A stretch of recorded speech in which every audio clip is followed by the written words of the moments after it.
ప్రమాదం జరిగింది. పోలీసులు కేసు నమోదు చేశారు. దర్యాప్తు సాగుతుంది. కోర్టులో విచారణలో ఉంది. అందులో ఏ-11గా అల్లు అర్జున్ పేరు ఉండడంతో కేసు ఓ సంచలనంగా మారింది.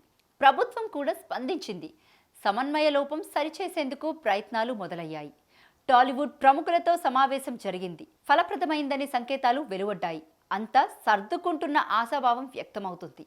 తిరిగి సాధారణ స్థితికి చేరబోతుందన్న ఆశాభావం వ్యక్తమవుతున్న తరుణంలో కొందరి తీరు విడ్డూరంగా ఉంది. సఖ్యతను చెడగొట్టేలా ఉంది.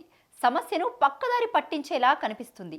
ఐక్యతను అంగీకరించబోమని చాటుతున్నట్టు కనిపిస్తుంది.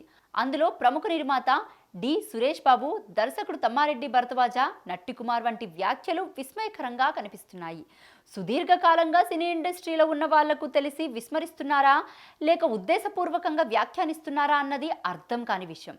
సినీ కార్యక్రమాల్లో తొక్కిసలాట కొత్తమీ కాదు. వాళ్ళ సొంత సినిమా ఫంక్షన్లో కూడా పలు దుర్ఘటనలు జరిగాయి.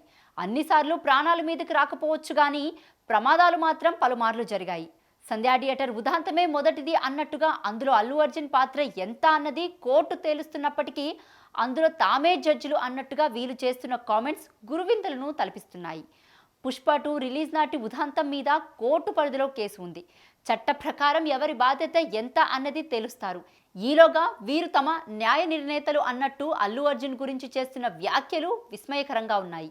ఇంట్లో ఎలా ఉన్నా బయట పద్ధతిగా ఉండాలంటూ దగ్గుబాటి సురేష్ బాబు వ్యాఖ్యలు హాస్యాస్పదంగా ఉన్నాయి. తమ ఇంటి చరిత్ర అందరూ మర్చిపోయారనే భ్రమల్లో ఆయన ఉన్నట్టు కనిపిస్తుంది. తమ్మారెడ్డి భరద్వాజ, నట్టికుమార్ ఏమీ తక్కువేమీ కాదు. తొందరపడుకోయి సుందరవదన అన్నట్టు అసలు కేసు దర్యాప్తు పూర్తయ్యే వరకు కూడా ఓపిక లేదు అన్నట్టు వ్యవహరిస్తున్నారు. చట్ట పరిధిలో తేరాల్సిన విషయాలు తామే నిర్ణయిస్తామన్నట్టుగా వ్యాఖ్యలు సాగుతున్నాయి.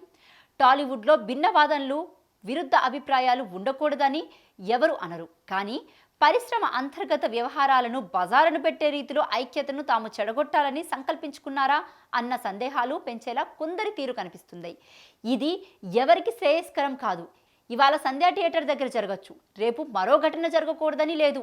జరగాలని ఎవరు ఆశించకపోయినా కొన్ని ఘటనలు జరుగుతూనే ఉంటాయి. అలాంటి సమయంలో సైతం ఉమ్మడిగా సమస్యను ఎదుర్కోవాల్సిన సినీ రంగంలో చిచ్చు రాజేసే రీతిలో వ్యవహార శైలి ఎవరికి శ్రేయస్కరం కాదనేది వారు గ్రహిస్తే మంచిది. చెరపుకురా చెడవు అన్న నానుడి అందరికీ వర్తిస్తుంది సుమా.